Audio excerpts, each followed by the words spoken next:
Hello, welcome back to chapter 11 in the series The Gita Decoded. As you know, in this chapter, God reveals himself to Arjuna, and Arjuna's reaction is a strong one.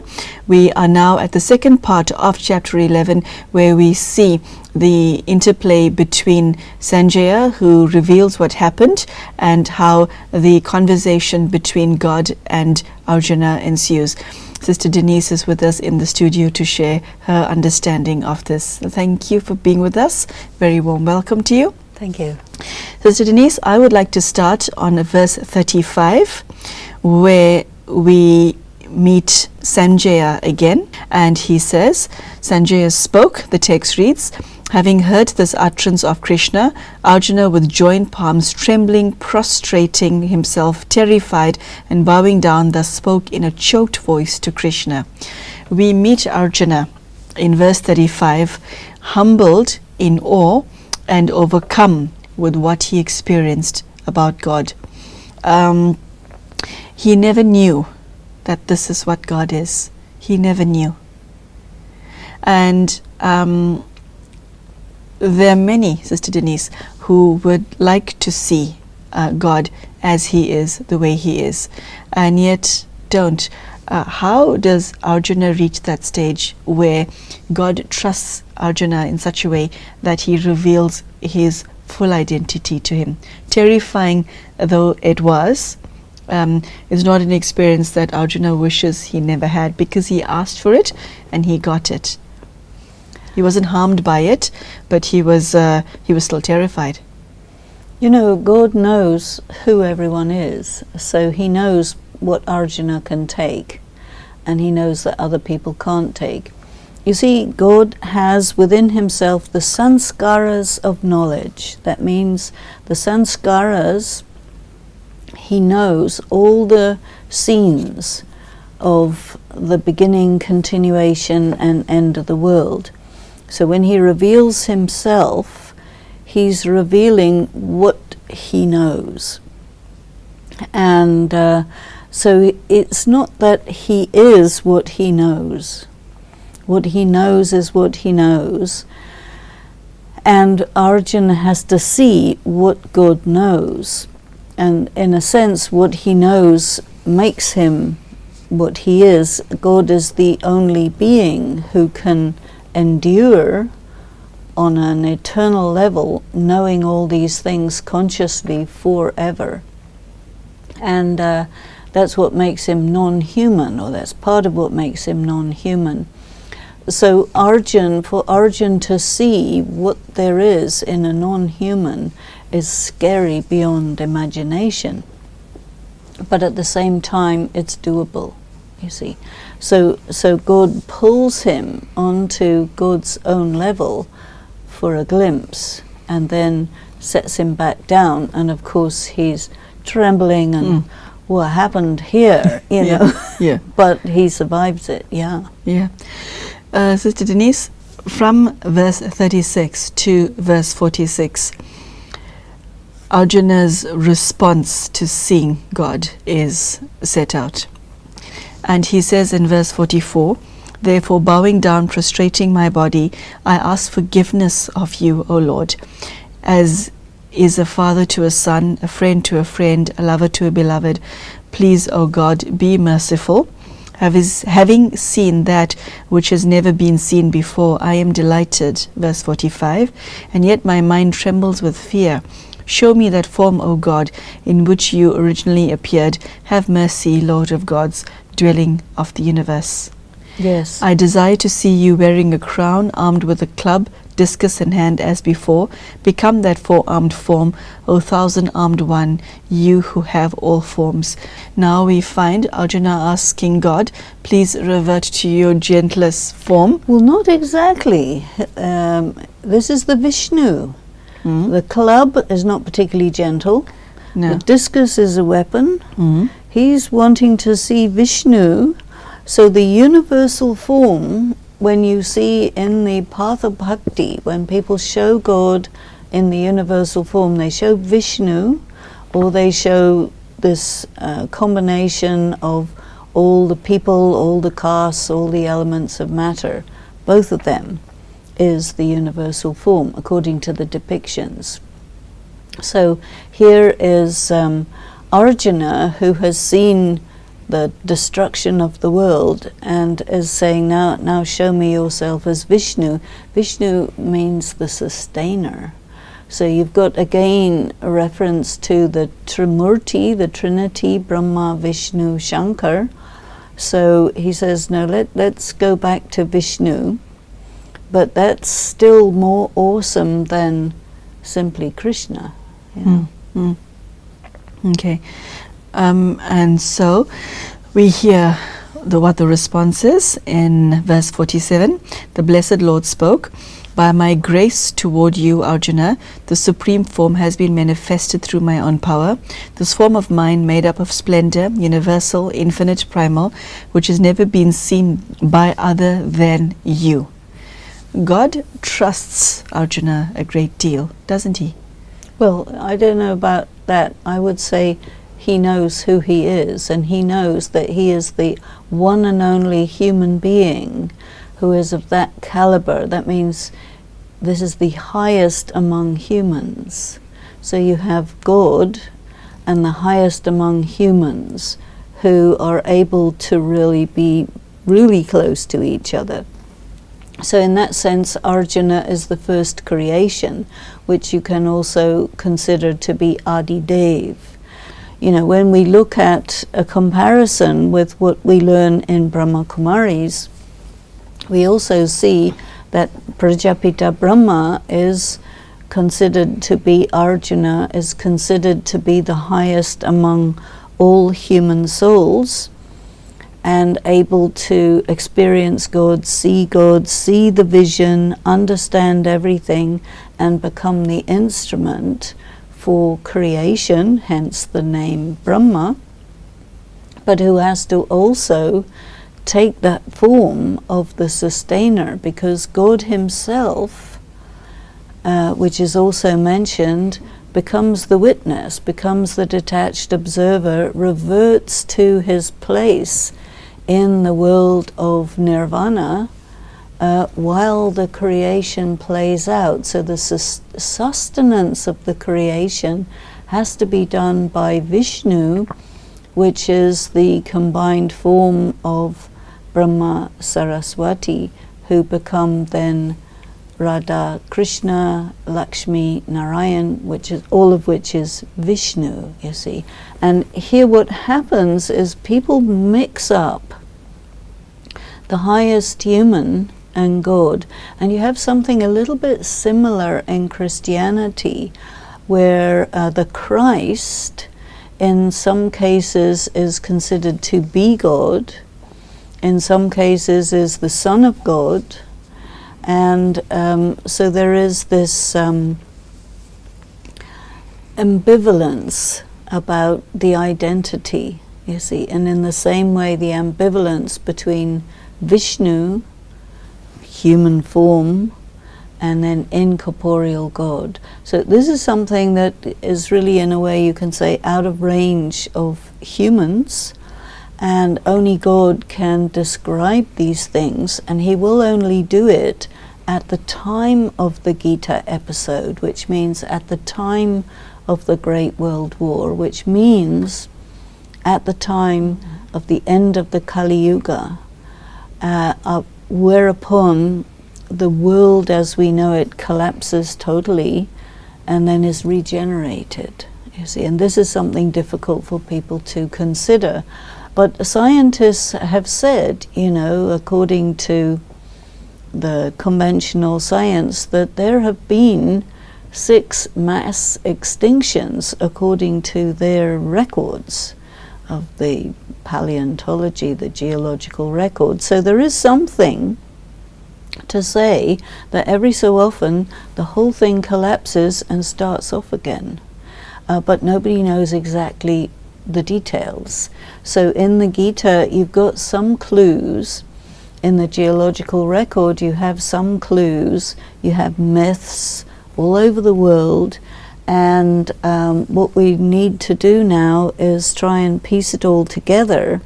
And so if God is here, explaining these things again, and we are at that time again, then it means that God is going to enable us to understand what previously was just a wild imagination, you know. Verse 49, God acquiesces, and it is stated, "Have no fear or confusion on seeing this terrible form of mine. Be again free from fear and cheered in heart. Behold my," in brackets, "previous form." Okay, and once again we meet Sanjaya, who says, having spoken thus to Arjuna, Krishna revealed his own previous form again. Having resumed his gentle, wonderful appearance, he calmed Arjuna, who was terrified. Is Krishna returned? Yeah, this is Krishna. But then So you have Vishnu. We don't see Vishnu. Then you have Krishna.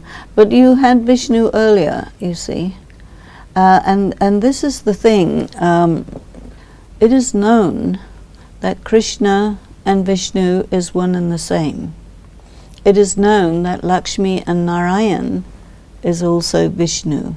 So there are a lot of things that are unclear, but when you analyze it, you can see that he has to show himself in the simple Krishna form, but that Arjuna knows, having been sort of opened up to be able to see the universal form and the destroyer, which he then immediately links to the sustainer, Vishnu, and then God says, okay, let's go back to normal perception, which is Krishna, this friendly Krishna.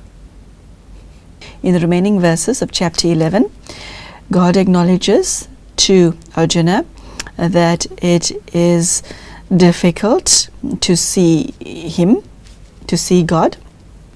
In verse 52 it reads, "The blessed Lord spoke, this form of mine which you have beheld is difficult to see. Even the gods are constantly longing to behold it." And in verse 54, "By undistracted devotion alone can I be known and be truly seen in this form and be entered into," Arjuna. And the last verse reads, "He who does all work for me, considers me as the supreme, is devoted to me, abandons all attachment, and is free from enmity toward any being, comes to me," Arjuna. Heart verse. Yes. Very much a heart verse. We go through this entire gambit of emotions vicariously with Arjuna. We experience what he's experiencing, and I think that is why the persons who actually put this into writing allowed us to see this through the eyes of the narrator, because we haven't met the narrator in the previous 10 chapters. And now it's no longer a head thing. We come to the feelings. This, I thought one should actually print it, magnify it, and put it next to your mirror at home, because for any seeker of God, Sister Denise, this is it. The message is very clear, isn't it? God is saying, this is what I ask of you. Mm-hmm, mm-hmm. Yeah, very clear, but it's so touching. It's so touching, yes. Because, Sister Denise, there are millions of devotees, millions of people who share Arjuna's hunger for God, but yet do not experience what Arjuna has experienced, because they are not doing what they're supposed to. And this gives the message very clearly, doesn't it? Yes, it does. It's interesting. Another aspect is, only a very sincere devotee who has had devotion over many, many births can actually have a vision of God. And God will confer a vision of himself, but not on everybody. Now, anybody who has had a vision, they're extremely dramatic. They're absolutely... Sorry, is it dramatic or traumatic? dramatic. Dramatic. Okay. It can be traumatic It can too. be, yes. Yes. Okay. But absolutely unforgettable for the rest of your life. You remember each and every detail of the vision. It sears itself onto your soul, you know. So a vision is not an ordinary thing. It's not like a fantasy. It's not like a dream. A vision is that you get absolutely into a completely different reality, and you see something that nobody else can see. And historically there are stories of different people who have had huge visionary experiences which are life transforming. And here you have Arjuna, who's seeing the vision of God, the universal form.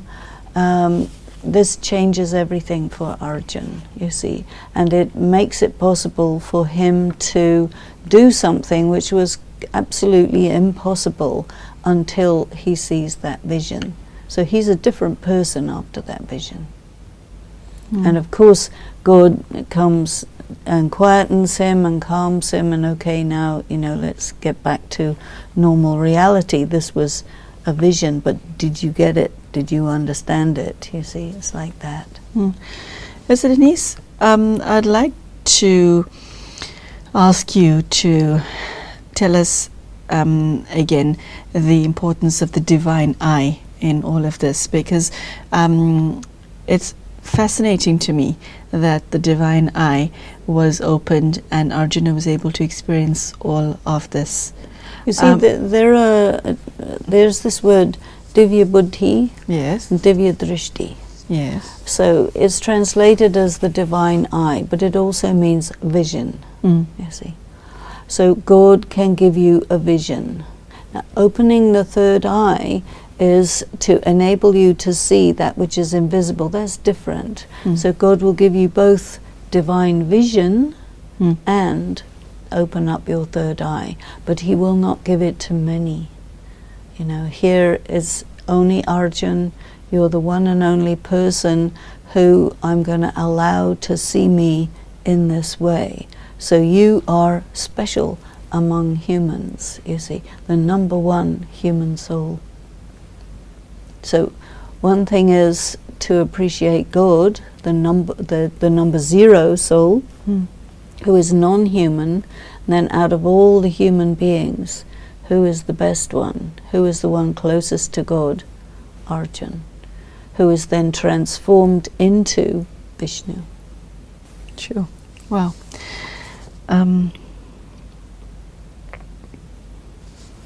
Take us again through the difference between God doing and being.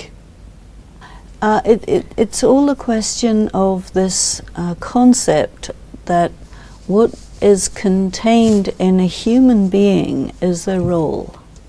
So a human being has to perform their role. So he says to Arjuna, this is the film, this is the scene, you're the actor, you play this scene in this way.